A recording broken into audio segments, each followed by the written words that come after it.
안녕하세요. 오늘은 no rush, 영어로는 no rush라는 말을 많이 쓰죠. 서두르지 말라. 아 우리말에도 급할수록 돌아가라. 그리고 서두르면 좋은 결과를 얻지 못한다. 그런 경우가 많다. 역시 크레딧 분야에서도 마찬가지입니다. 여기 보시면 역시 제가 썼던 어떤 정보 신문의 칼럼인데요. "절대 서두르지 마시라. 빨리빨리를 쫓다가 신기루를 쫓다가 돈과 시간을 날리는 분들이 의외로 많다." 무슨 말씀이냐면은 하나를 더 보여 드리겠습니다.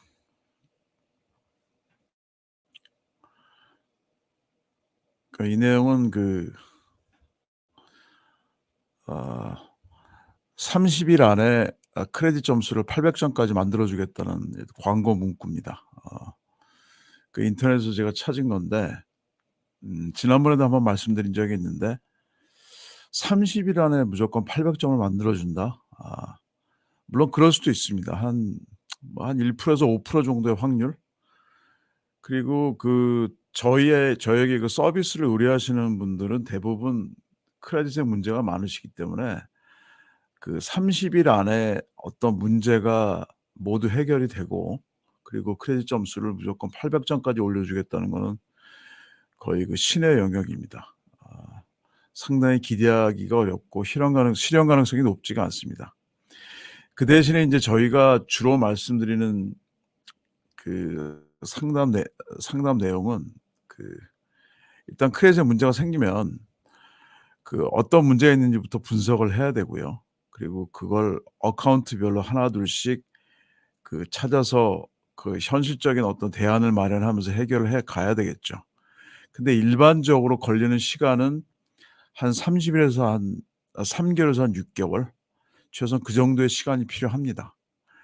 그래서 어떤 이벤트를 앞두신 분들이면, 예를 들어서 모기지를 얻으셔야 된다든지, 아니면 비즈니스 퍼스널 론, 자동차 론을 한 최소한 2만 불, 3만 불 그 이상, 3-4만 불 이상을 얻으실 분들은 그 크레딧이 나쁘면 그 목표를 달성할 수 없을 뿐더러, 그리고 설령 론이나 크레딧, 그러니까 자동차 론이나 퍼스널 비즈니스 론이나 모기지는 다 크레딧이죠. 렌더로부터 크레딧을 얻는 거니까요. 그래서 그 목표를 달성을 하시더라도 레이트, 그러니까 이자율이 굉장히 높을 수밖에 없습니다. 그러니까 얼마나 큰 차이가 나고 얼마나 많은 부담을 지거나 아니면 그만큼의 돈을 세이브하느냐, 크레딧에 따라서, 그런 다음 회에서 제가 다시 상세하게 설명을 드리겠습니다. 그래서 설령 목표를 달성을 하더라도 레이트이 굉장히 많이 차이가 나기 때문에 굉장히 많은 부담을 지게 됩니다. 그래서 가능하시면 최소한 3 개월에서 6 개월, 때에 따라서는 그 이상의 기간이 걸리기도 합니다. 그런데 인제 조금 전에 보여 드린 것처럼 30일 안에 뭘 해 드리겠다, 이런 그 이 뭐 삼 일 1 개월에서 2 개월, 그런 좀 비현실적인 그런 유혹들이 많이 있습니다. 그런 것들은 가능한 한 피하시고요. 로마는 하루아침에 이루어지지 않았다, 유명한 얘기죠. 마찬가지로 크레딧도 굉장히 이와 유사합니다. 그래서 어떤 이벤트를 앞두시면 최소한 3 개월에서 6 개월 이전에 크레딧에 문제가 있는지를 확인을 하시고, 문제가 있으신 분들은 그런 문제들을 하나둘씩 시간을 두고 해결하시는 게 필요하고요. 이와 관련해서 역시 비포 앤 애프터를 하나 보여 드리겠습니다. 이 케이스는 이분은 한국 분은 아니시고요. 이 처음에 케이스를 시작한 것이 2020년 2월 5 일이었습니다. 여기 다른 것들은 다 가렸고요.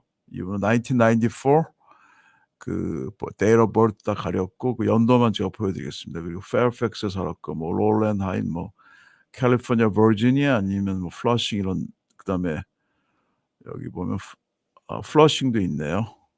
근데 인제 이분이 저희를 오셨던 이유는 굉장히 문제가 많았습니다. 크레딧 스코어가 500점 초반대였으니까 굉장히 좋지 않았죠. 그 이유는 여기 보이시는 것처럼 그 derogatory, 그 지난번에 말씀드렸죠. 그 부정적인 어떤 기록들, 케이스들, 어카운트, 이게 그 트랜스유니언, 엑스페리언, 에코팩스에 뭐 11개, 15개, 13개, 그리고 컬렉션이 9개, 13개, 9개, 굉장히 헤비한 파일이었습니다. 여기 보시는 것처럼. 그러니까 주로 저희가 헤비한 파일이라 그러죠. 이게 그 밸런스, 그러니까 내지 못한 부채의 금액은 굉장히 크지는 않았는데, 뭐 그렇게 큰 건 아니었는데 about 22,000불 정도. 그런데 쭉 보시면은 뭐 컬렉션 차지 오프, 컬렉션 차지 오프, 이거는 CO라는 거는 차지 오프의 줄임말입니다. 그리고 뭐 그 메디컬 뎃, 저 의료 저 메디 그 의료 저 진료를 받고 뭐 그런 비를 인제 그 제때 챙기지 못해서 발생한 컬렉션이 굉장히 많았고요. 등등, 뭐 자동차 문제도 있었고 또 다른 카드 차지 오프 문제도 있었습니다. 그런데 그 이후의 결 보여 드리겠습니다.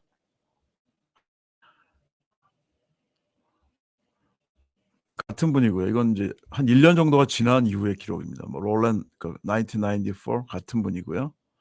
근데 이만큼 크레딧은 좋아졌습니다. 아직 뭐 완성된 파일은 아니고요. 그래도 그 처음에 비교하면 거의 한 100 점에서 150점 정도가 올라갔죠. 그 트랜스유니언은 아직도 600 점이 안 되고 있었고, 근데 1 년이 지난 이후의 기록인데, 그 이분은 뭐 어떤 페이먼을 그 부채에 대해서 세틀먼트, 어떤 부채를 탕감받고 그 딜을 해서 좀 깎고 이런 프로세스를 하시기를 원하지 않아서 그냥 리걸 합법적인 그 이의 제기 과정을 진행을 했고요. 여기 보시면은 거의 10 개에서 15 개씩의 이 derogatory 어카운트들이 있었는데, 지금 보시면 3 개, 4 개, 5개 남았습니다. 그리고 컬렉션은 2 개, 3 개, 5 개. 그러니까 다 정리가 된 건 아니죠, 아직은. 그리고 밸런스는 뭐 2,000 에서 한 3,000, 5,000 이 정도까지. 그러니까 거의 한 2만 불 가까이가 정리가 된 거죠, 빚이. 그리고 이후에 한 제가 6 개월 정도는 더 일을 했던 것 같아요. 그래서 크레딧 점수가 한 700 이상이 됐고, 그리고 크레딧 카드도 만드셨고, 뭐 자동차 론도 받으셨고, 이런 그 자기의 목표를 달성을 했습니다. 보시는 것처럼 특히 헤비한 파일은 뭐 한 달 안에, 2달 안에 내가 원하는 결과를 얻는다, 이거는 거의 그 가능성이 한 1% 정도로 보시면 됩니다. 그래서 결론적으로 어떤 문제가 있으시다면, 그리고 어떤 이벤트를 앞두신다면 최소한 서두르지 마시고 한 3 개월에서 6 개월 정도의 어떤 기간을 가지시고 그 크레딧을 복원하는 과정을 거치시는 게 현실적인 대안이라는 걸 다시 한번 말씀드리고 싶습니다. 조만간 다시 뵙겠습니다. 감사합니다.